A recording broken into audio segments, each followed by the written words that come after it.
missing the beginning of it. I'm concerned when one of the statistics that you have there is that less than 20% of the promised aid has actually been delivered. And again, is that something that Ireland in their presidency role could really address? Because I'm sure some of the countries are involved, are European countries. So that would be one particular one. I also was at the meeting last week with the man from the Syrian opposition, and one of the things he was talking about was the number of people who've lost limbs or lost eyes, or for example, and their need for aid, which is not getting through to them.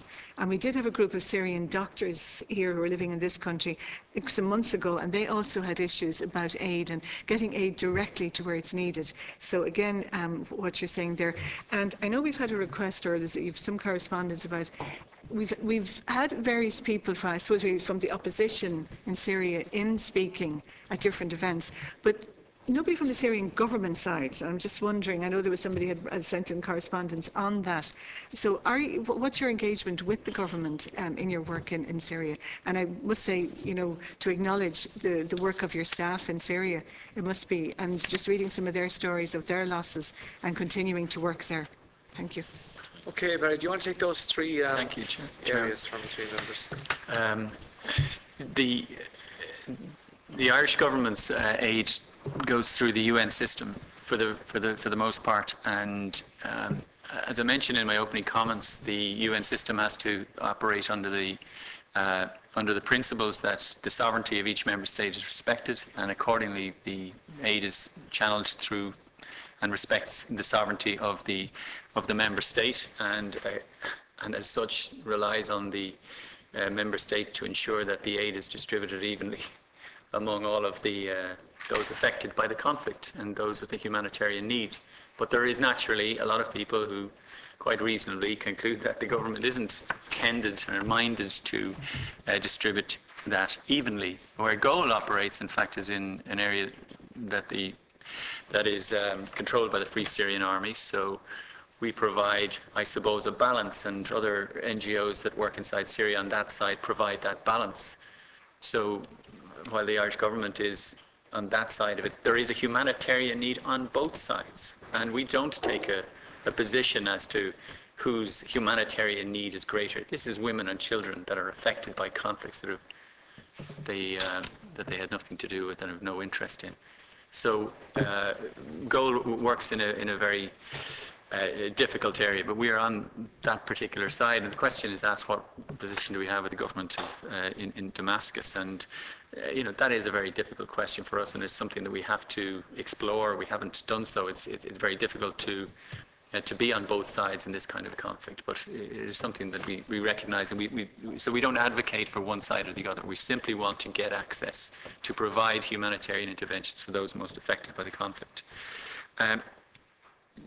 Deputy Crowe then raised the issue of, you know, the cliche is that truth is the first casualty of war, and therefore what can we rely on? And you hear propaganda from both sides, and naturally the Al-Qaeda spectre is raised by one side, and various other allegations are made by the Free Syrian Army in respect of atrocities. What we know is that atrocities are being committed by both sides, and the media might not be very good at attending and listening to these issues. And reading the transcripts of the December meeting, Senator Norris was complaining that there were no media at that meeting, and it is frustrating. Won't be reported either.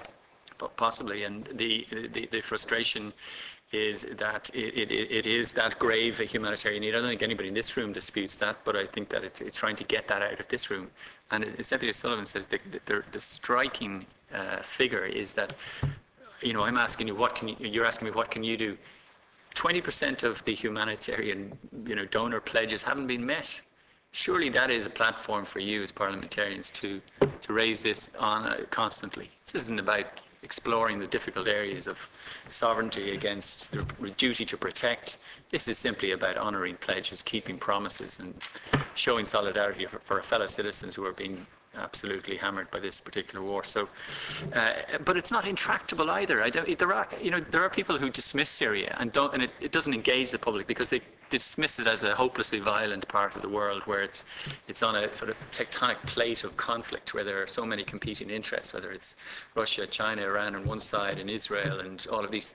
But that doesn't make it completely intractable. I mean, the north of Ireland was dismissed as it couldn't be solved at one time. So not being able to do everything isn't an excuse to do nothing. So there are things that can be done, and we as a humanitarian agency simply want to get access. We want safe access to be able to deliver the aid that we have, and to deliver our capacity, our competence, and our experience in this area to be able to get access. So is aid getting to where it's needed, Deputy Sullivan? No, I mean it really isn't. There's the UN are pulling their hair out even. You were just outside, but as I mentioned, Valerie Amos was saying this is the worst humanitarian catastrophe in a long time. Equally, the UNHCR are seeing 5,000 people a week pouring over the borders of Syria into neighbouring countries, Turkey and Jordan and the Lebanon.